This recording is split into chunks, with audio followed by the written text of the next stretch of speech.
Évangile selon Matthieu, chapitre 5. Voyant la foule, Jésus monta sur la montagne, et après qu'il se fut assis, ses disciples s'approchèrent de lui. Puis, ayant ouvert la bouche, il les enseigna et dit : Heureux les pauvres en esprit, car le royaume des cieux est à eux. Heureux les affligés, car ils seront consolés. Heureux les débonnaires, car ils hériteront la terre. Heureux ceux qui ont faim et soif de la justice, car ils seront rassasiés. Heureux les miséricordieux, car ils obtiendront miséricorde.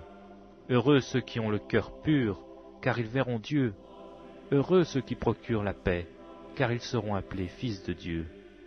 Heureux ceux qui sont persécutés pour la justice, car le royaume des cieux est à eux.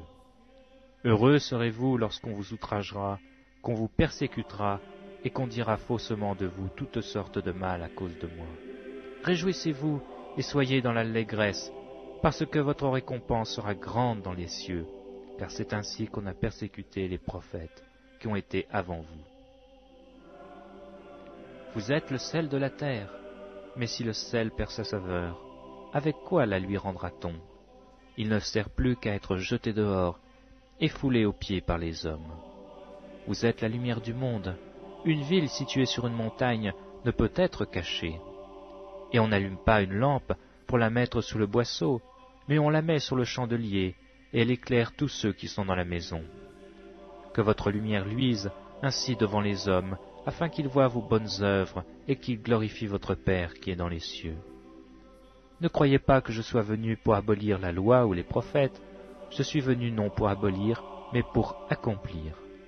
Car je vous le dis en vérité, tant que le ciel et la terre ne passeront point, il ne disparaîtra pas de loi, un seul iota ou un seul trait de la lettre, jusqu'à ce que tout soit arrivé. Celui donc qui supprimera l'un de ces plus petits commandements et qui enseignera aux hommes à faire de même, sera appelé le plus petit dans le royaume des cieux. Mais celui qui les observera et qui enseignera à les observer, celui-là sera appelé grand dans le royaume des cieux. Car je vous le dis, si votre justice ne surpasse pas celle des scribes et des pharisiens, vous n'entrerez point dans le royaume des cieux. Vous avez entendu qu'il a été dit aux anciens, « Tu ne tueras point, celui qui tuera mérite d'être puni par les juges. » Mais moi je vous dis que quiconque se met en colère contre son frère mérite d'être puni par les juges. Que celui qui dira à son frère « Raca » mérite d'être puni par le Sanhédrin. Et que celui qui lui dira « insensé » mérite d'être puni par le feu de la géhenne. Si donc tu te présentes ton offrande à l'autel, et que là tu te souviennes que ton frère a quelque chose contre toi, laisse là ton offrande devant l'autel, et va d'abord te réconcilier avec ton frère.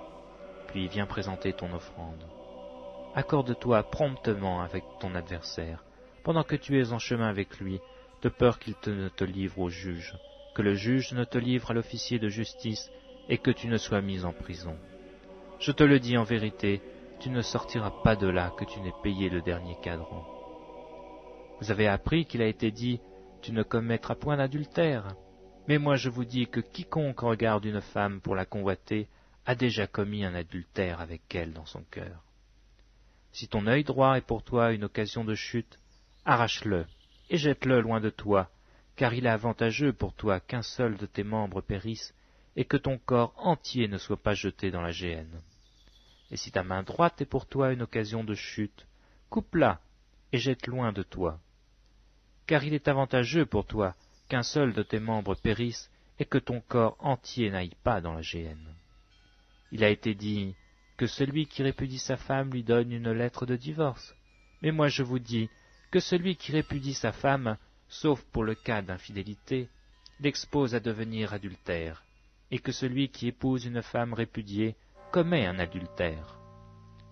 Vous avez encore appris qu'il a été dit aux anciens, « Tu ne parjuras point, mais tu t'acquitteras envers le Seigneur de ce que tu as déclaré par serment. » Mais moi je vous dis de ne point jurer autrement, ni par le ciel parce que c'est le trône de Dieu, ni par la terre parce que c'est son marchepied, ni par Jérusalem parce que c'est la ville du grand roi.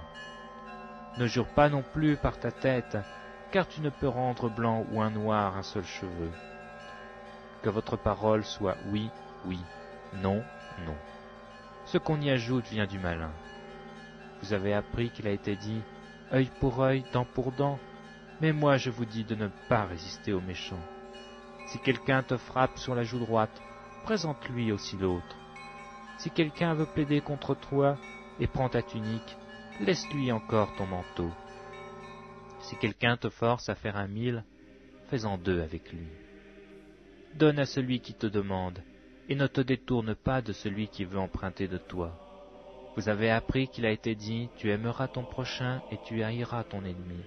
Mais moi je vous dis, aimez vos ennemis, bénissez ceux qui vous maudissent, faites du bien à ceux qui vous haïssent, et priez pour ceux qui vous maltraitent et qui vous persécutent, afin que vous soyez fils de votre Père qui est dans les cieux. Car il fait lever son soleil sur les méchants et sur les bons, et il fait pleuvoir sur les justes et sur les injustes.